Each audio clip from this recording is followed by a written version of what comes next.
দর্শক সময় সংলাপে স্বাগত জানাচ্ছি। আমি তুষার আব্দুল্লাহ। আজ সময় সংলাপে আমার সঙ্গে যোগ দিয়েছেন ঢাকা বিশ্ববিদ্যালয় গণযোগাযোগ ও সাংবাদিকতা বিভাগের শিক্ষক ফাহমিদুল হক। আপনাকে স্বাগত সময় সংলাপে। আমি আপনাকে চলচ্চিত্র ধন্যবাদ। নিয়ে কথা বলতে চাই। চলচ্চিত্র তো মানুষের যাপিত জীবনেরই প্রতিচ্ছবি, সেই সিলুয়েটে ধরা পড়ে। সেই জায়গা থেকে আমাদের চলচ্চিত্রের কথা যদি বলেন, যে একটু ধারাবাহিকভাবে বলতে পারেন যে হুম, হুম। কতটা আমাদের সংস্কৃতিটা কতটা এসেছে।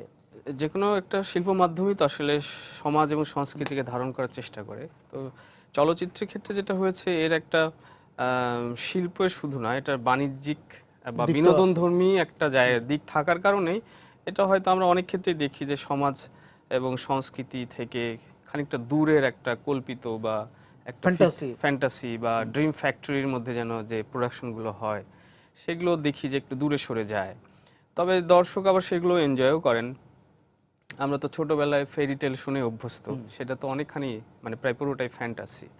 তো ফলে সেই জায়গা থেকে দুটো দিকই আছে যে যেমন সমাজ সংস্কৃতিকে রিপ্রেজেন্ট করে, তেমনিও আবার সমাজ সংস্কৃতির একটা থেকে বহু দূরের কোনো একটা জগৎকে রিপ্রেজেন্ট করে, যেটা আমরা অনেক সময় বলি যে উদ্ভট বাস্তবতার থেকে বহু দূরে, বাস্তবতা বিবর্জিত চলচ্চিত্র। এই সমালোচনাগুলো তো আমরা করি। কিন্তু তার মানে এই না যে সেই ফ্যান্টাসিকে আমরা পুরোপুরি প্রত্যাখ্যান করি। আমরা চলচ্চিত্রের ক্ষেত্রে ধরেই নিই যে চলচ্চিত্র হবে ওরকম একটা ব্যাপার যেখান থেকে মানে রিয়েলিস্ট যে একটা ঢং থাকে এক একটা শিল্প মাধ্যমের, সেখান থেকে যদি দূরে সরে যায় সেটাকেও যেন আমরা অনুমোদন দিয়ে দিই চলচ্চিত্রের দর্শক হিসেবে। না, সেই জায়গা থেকে যে মানে ফ্যান্টাসির কথা বললো, বা কল্পিত বা বাস্তবতা বর্জিত যাই বলে রাখো, সেটা তো হুম। বর্তমানকে নির্ভর করেই হয়।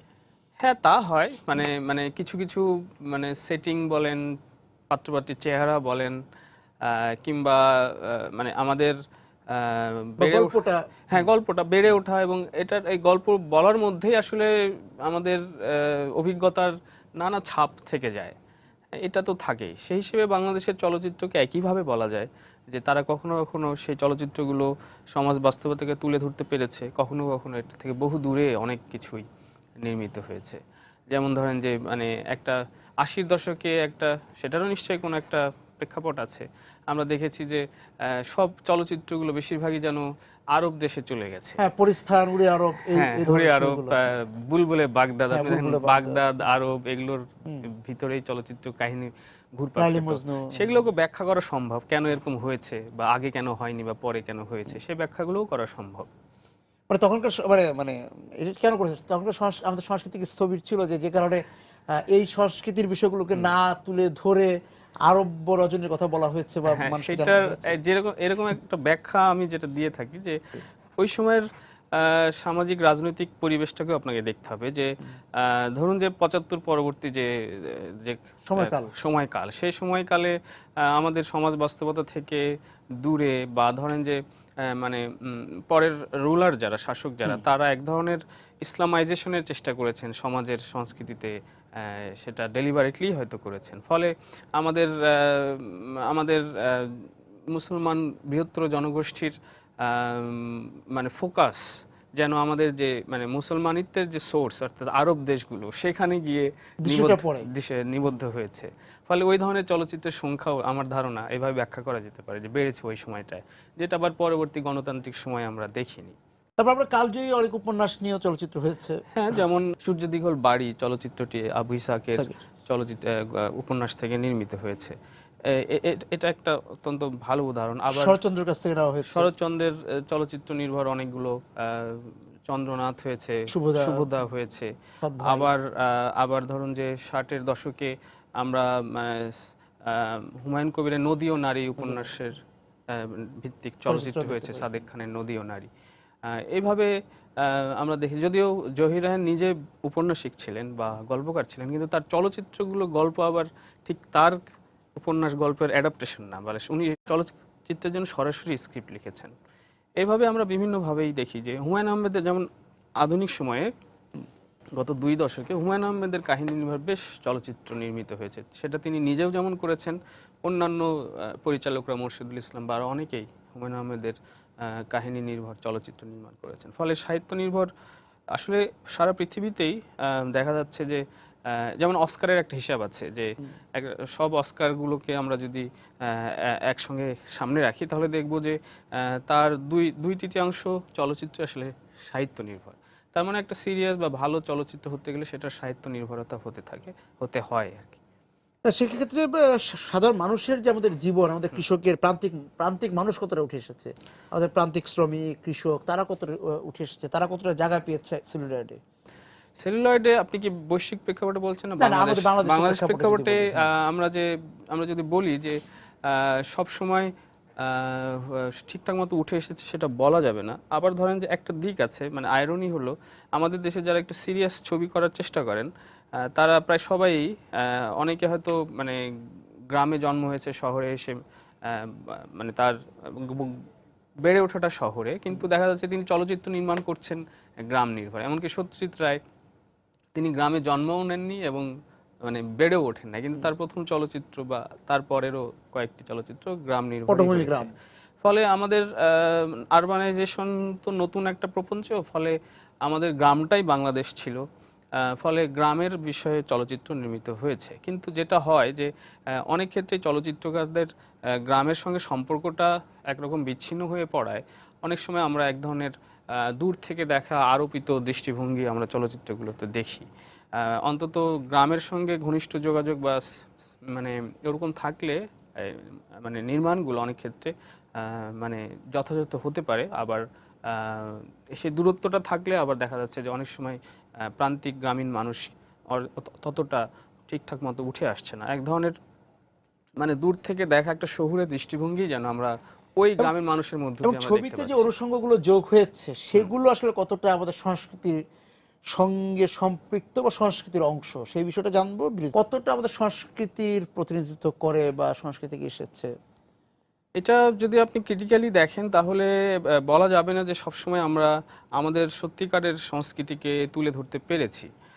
কারণ হলো যে আমরা মানে যেকোনো আর্ট ফর্মে যেন আমরা এমন একটা ভাবে তার স্ট্রাকচারের কারণে কিংবা আঙ্গিকের কারণে আমরা এমনভাবে বর্ণনা করতে থাকি যে হুম, এটা ঠিক রিয়েলিস্ট হয়ে ওঠে না। ওর মধ্যে হুম। একটা শৈল্পিক কিছু বিধি আমরা আরোপ করি। ফলে অনেক ক্ষেত্রেই যে গ্রামকে আমরা দেখাই সেই গ্রাম হয়তো মানে গ্রাম হয়েও গ্রাম হয়ে উঠছে না। আমরা গ্রামের মাঝিকে দেখেছি হুম, ছবিতে, আমরা হুম, গ্রামের তরুণকে দেখেছি হুম, ছবিতে, কৃষককে দেখেছি ছবিতে।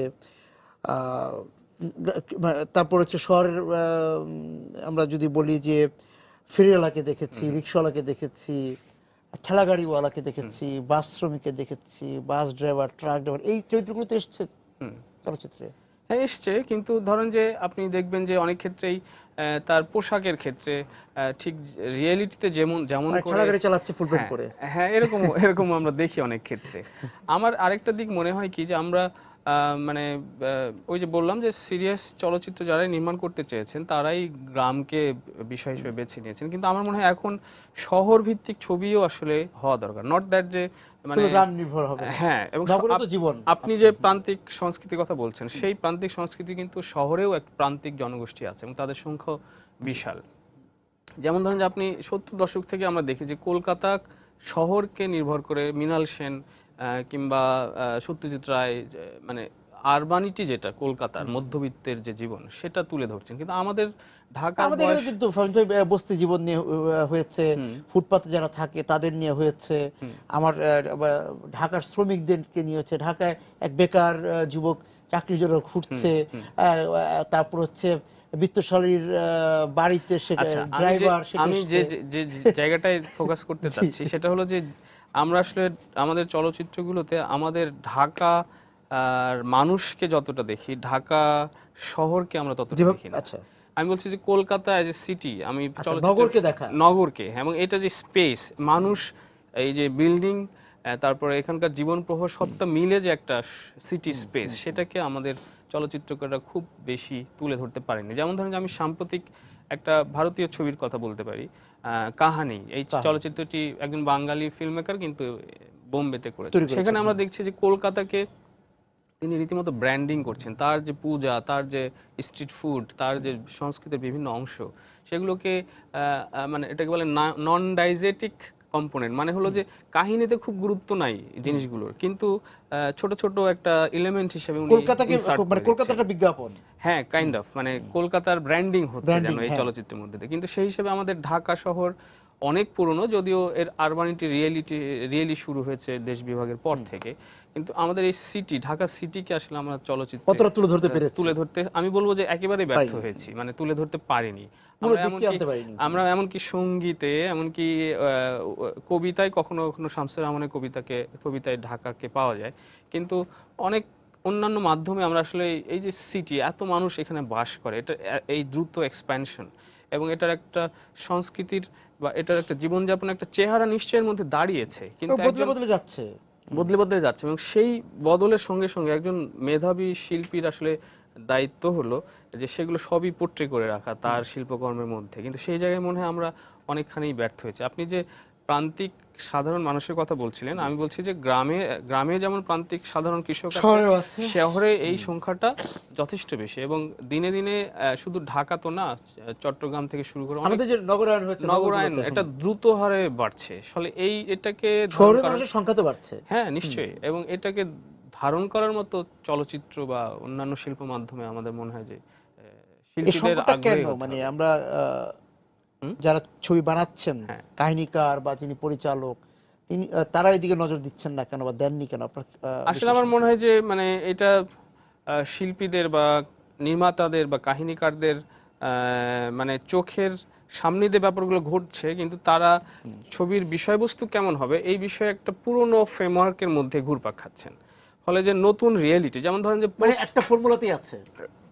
আপনি বলতে পারেন সেভাবে, যেমন ধরেন যে পোস্ট গ্লোবালাইজেশন যে ঢাকা, হ্যাঁ, এখানে যে এত কনজিউমার কালচার, এখানে যে ফাস্ট ফুড সংস্কৃতি, এবং ইংলিশ মিডিয়ামের মধ্য দিয়ে বা বাংলা মিডিয়ামের মধ্য দিয়েও যে নতুন জেনারেশন, তারা কি ভাবে, তারা কি করছে, তারা কি মানে কি কি চায় দেশে অবদান রাখতে বা বিদেশে যেতে চায় কিনা, এই যে একটা মানে মানে চেঞ্জিং সিচুয়েশন সিনারিও, এইটাকে ধারণ করার ক্ষেত্রে শিল্পীরা আমার মনে হয় যে কাজ করেনি। অনেকখানি আমি পিছিয়ে আছে। বিরতিতে যাচ্ছি, আবারও ফিরে এসে যাতে বলতে মধ্যবিত্ত কিন্তু একটা বড় চরিত্র। যেটা আপনি কলকাতার উদাহরণ দিলেন, ভারতের ছবির উদাহরণ দিলেন, সেখানে মধ্যবিত্ত কিন্তু খুব জোরালো ভূমিকা রাখে চলচ্চিত্রে, এটা মুম্বাইয়ের ছবিতেও রাখে। হুম। সেই জায়গা থেকে আমাদের চলচ্চিত্রে মধ্যবিত্ত আসলে কতটা মধ্যবিত্ত জায়গা পেয়েছে, আমাদের চলচ্চিত্রে কতটা জায়গা পেয়েছে বা মধ্যবিত্তকে আনতে সক্ষম হয়েছে আমাদের নির্মাতারা? আমার মনে হয় যে আমাদের নির্মাতারা আমাদের মানে মধ্যবিত্তের যে মানে যেটা যারা একটা সমাজ সংস্কৃতিকে ধারণ করে, জি। চর্চা করে, সেই সমাজ সংস্কৃতিকে পোট্রে করার ক্ষেত্রে খুব যে সফল আমি এটা বলবো না। যেমন ধরুন যে উপন্যাসে আপনি হুমায়ুন আহমেদের মধ্য দিয়ে এক ধরনের মধ্যবিত্তের পোট্রেয়াল আমরা দেখছি। আবার ধরেন যে যারা সিরিয়াস ছবি করার চেষ্টা করছেন, তারা অনেক ক্ষেত্রেই তাদের চলচ্চিত্রের বিষয়বস্তু হয়ে উঠছে মুক্তিযুদ্ধ। হুম। আবার কিন্তু এই যে মানে কন্টেম্পোরারি যে বাংলাদেশ, কন্টেম্পোরারি যে ঢাকা এবং এখানকার যে মধ্যবিত্ত সমাজ, মানে এই এই বর্তমান সময়টা, বর্তমান হ্যাঁ। সময়টা, সেটা ধারণ করার ক্ষেত্রে আমার মনে হয় যে খুব কম চলচ্চিত্রকারই মানে মনোযোগী হয়েছেন। একসময় ধরেন যে নাটকে আমরা দেখতাম মানে শওকত আলীর দক্ষিণায়নের দিন বা এরকম একটা ধারাবাহিক হতো, সেখানে একটা মধ্যবিত্ত বোঝা যেত যে, কিংবা ঢাকায় থাকি একটা মধ্যবিত্ত আমরা দেখেছি। হুমায়ুন আহমেদের যে মধ্যবিত্তের যে বর্ণনা, ঠিক সেটার সেই ফেজও যেন আমরা পেরিয়ে এসেছি। সময় খুব দ্রুত মানে সেই পাল্টাচ্ছে। মানে মানে অনেক আগে সেই এখন আপনি ইন্ডাস্ট্রিতে দেখেন, কোথাও কেউ নেই। হ্যাঁ, এখন ইন্ডাস্ট্রিতে দেখেন যে আপনি মানে এমনকি টেলিভিশন সিরিয়ালগুলোতে দেখেন যে আপনি সেখানে এক- কারা আসলে? সেখানে আসলে মানে কিছু রোমান্টিক রিলেশনশিপ ছাড়া আর শ্রেণীর কোনো বর্ণনা নাই, শহরের কোনো বর্ণনা নাই, এরকম জীবন একটা নেই। ব্যাপারে জীবনটা নাই, শুধু একটা রোমান্টিক রিলেশনশিপ হচ্ছে কি হচ্ছে না, দাম্পত্য সম্পর্ক একটু ভালনারেবল হয়ে গেছে, এই জিনিসগুলোই কিন্তু চলচ্চিত্রে বলি বা নাটকে আমরা দেখছি। কিন্তু যে হুমায়ুন আহমেদের যে মধ্যবিত্ত, সেটা 80-90 দশকের পরে কিন্তু এক জায়গায় ওইটা একটা এক ধরনের মানে মধ্যবিত্ত ছিল। মধ্যবিত্ত ছিল, সেই মধ্যবিত্তও কিন্তু এখন পাল্টে গেছে। এখন এই নতুন সময়ের মধ্যবিত্তকে আমার মনে হয় এখনো বলা যায় যে কোনো মাত্রায় আসলে পোট্রে করা হয়নি। মধ্যবিত্তের আকার, মধ্যবিত্তের কিছু বৈশিষ্ট্য তো পরিবর্তন হয়েছে। সেটা হয়েছে, কিন্তু সেটা শিল্প মাধ্যমগুলোতে উঠে আসছে না, উঠে সেটাই আসছে না, আমার সেটাই, হ্যাঁ। বক্তব্য। যেমন ধরেন আপনি যদি মানে অনন্ত জলিলের চলচ্চিত্রগুলো জি। বলি, এটা মানে মধ্যবিত্ত বা রিয়েলিটি থেকে বহু দূরে একটা অ্যাকশন বা একটা ওটা একটা global- fantasy, হ্যাঁ, এরকম একটা হ্যাঁ। চলচ্চিত্র, হ্যাঁ। কিংবা ধরেন যে আপনি জাজ মাল্টিমিডিয়ার চলচ্চিত্রগুলো যদি দেখেন, সেখানে একটা রোমান্টিক রিলেশনশিপ, সেখানে কিছু অ্যাকশন থাকে, এটাই হলো ছবির বিষয়বস্তু। কিন্তু আমাদের যারা ইন্ডিপেন্ডেন্ট ফিল্ম মেকার বা সিরিয়াস আর্টি ফিল্ম মেকার, তাদের মধ্যে আমি খানিকটা মোস্তফা সরোয়ার ফারুকীকে আমি দেখি যে সময়টাকে ধরার একটু চেষ্টা বা মানে একটা মানে আগ্রহ তার মধ্যে আমরা দেখি। কিন্তু বাকি চলচ্চিত্রকারদের মধ্যে আমি সেই রকম করে মধ্যবিত্তকে রিপ্রেজেন্ট করতে দেখি না। কিন্তু কিছু কিছু এসছে, কিন্তু সেটাও খানিকটা হুমায়ুন আহমেদকে ধরে। যেমন ধরুন যে মোরশেদুল ইসলামের প্রিয়তম এই চলচ্চিত্রটি, সেখানে এক ধরনের মধ্যবিত্তের একটা সম্পর্ক এবং মানে একটা নারীর সেটা মানে কাহিনীকার জীবনযাপন, হুমায়ুন আহমেদ, হ্যাঁ। সেটার কাহিনীকে হুমায়ুন, আমি বলছি যে হুমায়ুন আহমেদ পরবর্তী যে হুম। এই যে নতুন শতাব্দীর যে সময়টা, এই মধ্যবিত্তকে ধারণ করার জন্য আসলে আমি দেখি তার মানে যে আমাদের আমাদের, লেখকরা, গল্পকাররা, কাহিনীকাররা কি মধ্যবিত্তের মধ্যে নেই? আমি আমি দেখি যে আমাদের ফিল্ম মেকাররা হুম। কন্টেম্পোরারি টাইমটাকে ধারণ করতে সেটাই বলছি আমি। প্রায় পুরোপুরি ব্যর্থ। তারেক মাসুদের রানওয়ে ফিল্মে কিছু কন্টেম্পোরারি বিষয় ছিল, এই হুম। শুধু মানে জঙ্গিবাদ ছাড়াও এই যে গার্মেন্টস বা এই ব্যাপারগুলো ছিল। কিন্তু মানে বা যে মাইগ্রেশন হচ্ছে, লেবাররা যাচ্ছেন, এই ব্যাপারগুলো ছিল, এনজিওর কার্যক্রম ছিল। কিন্তু আমি খুব কম ফিল্ম মেকারের মধ্যে কন্টেম্পোরারি একটা সোসাইটিকে পোর্ট্রে করার মানে ইয়েটা দেখি। মানে বিষয় কি হবে সেই জায়গায় একটা ফ্রেমওয়ার্কের মধ্যেই তারা আমার মনে হয় আটকে আছেন। না, সেই জায়গা থেকে তো এখনো কলকাতা, বা আমরা কলকাতার কথা বারবার বলছি, হুম, এটা আমাদের বেশি দেখা হয়, আমাদের হুম। দর্শকরা বেশি দেখেন হয়তো, বা মুম্বাইতে এখনো কিন্তু মধ্যবিত্ত নিয়ে তারা কাজ করছেন, তা করছেন, ওটা আর আরো মধ্যবিত্তকে নানাভাবে উপস্থাপন করছেন তারা। নানাভাবে উপস্থাপন করছে। বিশেষ করে কলকাতার সাম্প্রতিক সেটা তরুণদের, চলচ্চিত্রগুলোতে মানে তরুণরা তরুণদের, কিভাবে বেড়ে উঠছে। হ্যাঁ, রিলেশনশিপ, হুম। তাদের ভাবনাগুলো, তার সাইকোসেক্সুয়াল লাইফ, এগুলো হ্যাঁ, নিয়ে আর মনস্তত্ত্ব একটা বড় জায়গা চলে আসছে কিন্তু। হ্যাঁ, হ্যাঁ, মনস্তাত্ত্বিক ব্যাপারগুলোও আমরা আসলে এই সময়ের মানুষের মনস্তত্ত্বটা কি, সেটাও আমরা আসলে খুব বেশি মানে ধারণ করছি না আমাদের শিল্প মাধ্যমগুলোতে। এইটা আমার মনে হয় যে আমি মানে মানে যারা ক্রিয়েটিভ ওয়ার্ল্ডে যারা কাজ করছেন, তাদের এই দিকটা আসলে দৃষ্টি না, দেওয়া আমাদের উচিত বলে আমি দর্শকদের মনে মধ্যে করি। কি সেই চাহিদা নেই এই ধরনের ছবির নাকি? আমার তো মনে হয় যে দর্শকদের মধ্যে চাহিদা নেই এইটা বলে একজন স্রষ্টা, ক্রিয়েটর বসে থাকতে পারে না। তিনি দর্শক তৈরি করবেন, হুম, হুম। এবং তিনি যদি এড়িয়ে যাওয়ার সুযোগ নেই। এড়িয়ে যাওয়ার সুযোগ, তিনি যদি এই সময়ের একটা চিত্র তুলে ধরেন, তখন সবাই সেটার সঙ্গে রিলেট করতে পারবেন এবং সেটার প্রতি আগ্রহী হবেন বলে আমার ধারণা। না, আমাদের চলচ্চিত্র মানে চলচ্চিত্র সবসময় একটা ঘরানার মধ্যে ছিল, যে মাঝখানে মার্শাল আর্ট একটা বড় ভূমিকা হ্যাঁ, নিয়ে তা এসেছিল। ছিল, হ্যাঁ, হুম। মনে আছে। সেটাও তো হ্যাঁ, আমাদের বাস্তবতা সেটা ছিল না। ছিল না, হ্যাঁ। সেটা তো অনেক, সেটার মধ্যে অনেক স্পেকটাকল থাকে, আকর্ষণীয় অনেক ব্যাপার থাকে, চমকে দেওয়ার মানে তাক লাগিয়ে দেওয়ার কিছু ব্যাপার থাকে, যেটা আমরা হলিউডের ফিল্মেও দেখি, যে ওখানে মিশন ইম্পসিবল সিরিজ হচ্ছে, হুম। কিংবা আরো অনেক কিছু সিরিজ হচ্ছে, যেগুলো বা হলিউডের যেগুলো ব্লকবাস্টার, সেগুলো সবই ফ্যান্টাসি প্রায়। ফ্যান্টাসি। আপনি হুম। বার্ডম্যান হয়েছে নতুন, হ্যাঁ, এর বল। আগে ছিল স্পাইডারম্যান বা আরো অনেক ম্যান, মানে সুপারম্যানের কাহিনী সব এক একটি। তো সেটা তো একটা ব্যাপার থাকবে, কিন্তু তার মানে এই তো না যে হলিউডে রিয়েলিস্ট ফিল্ম এখন হচ্ছে না। রিয়েলিস্ট ফিল্ম সবসময় সব দেশে হয়েছে, আবার কমার্স এবং প্রফিটের জন্য ফিল্ম সেটা আরেক ধরনের, সেটারও দর্শক আছে, সেটারও এক ধরনের মূল্য আছে, সেটারও সোশ্যালাইজেশনে এক কিন্তু ধরনের আমাদের তো ইম্প্যাক্ট এখন আছে। চলচ্চিত্র নিয়ে অনেক কাজ হচ্ছে, আমাদের হ্যাঁ। ডিজিটাল মাধ্যম আসার হুম, পর সবাই অনেকেই চলচ্চিত্র করছেন। সেই জায়গা থেকে আমাদের, আপনি কোনো সংকট বা এই যে এই শূন্যতা থেকে হুম, মুক্তির কোনো উপায় দেখছেন কিনা? আমি হুম। সেই জায়গা থেকে কিভাবে এই সময়ের প্রতি মনোযোগী হবে আমাদের নির্মাতারা? আচ্ছা, এটা একটা ভালো প্রসঙ্গ আপনি তুলেছেন। সেটা হলো যে সত্যি এখন আমরা আশাবাদী হতে পারি যে তরুণ নির্মাতারা নানা ধরনের কাজ এখন করতে চাচ্ছেন, এবং ডিজিটাল টেকনোলজির কারণে সে সুযোগটাও খানিকটা হাতের কাছে চলে এসছে। আম, কারণ আমরা সবাই এখন ডিজিটাল কালচারের মধ্যেই বড় হয়ে উঠছি, এবং ডিজিটাল টেকনোলজি যেটা ফরম্যাট, যেটা সেটার ব্যাপারে আমাদের আর সে আগের 35 ফরম্যাটের মতো আর ভীতি বা দূরত্বটা নেই। তো সেই হিসেবে এখন অনেক কাজ হচ্ছে, হবে, সেটাই আশার কথা বা আশাবাদের জায়গা। কিন্তু আমার একটা জিনিস একটা বিষয় এখানে আমি আনতে আলোকপাত চান। করতে চাই, আনতে চাই, সেটা হলো এই যে আমাদের তরুণ নির্মাতাদের মধ্যে আমি বেশ কিছু পর্যবেক্ষণের পরেই বলতে যাচ্ছি যে টেকনোলজির ব্যাপারে যতটা তাদের দখল আছে, কিন্তু এই সমাজ, এই মাটি, এর যে ইতিহাস, এর যে সংস্কৃতি, এর গভীরের যে সংস্কৃতি, অনুধাবন করা। সেইটার ব্যাপারে মানে সোশ্যাল অ্যাওয়ারনেস যেটা আর কি, সেই জায়গায় আমার মনে হয় তরুণদের প্রস্তুতির ঘাটতি রয়েছে। কিছু কিছু চলচ্চিত্র দেখে আমার সেরকমই মনে মনে হচ্ছে। সে স্পর্শকাতরতা নেই।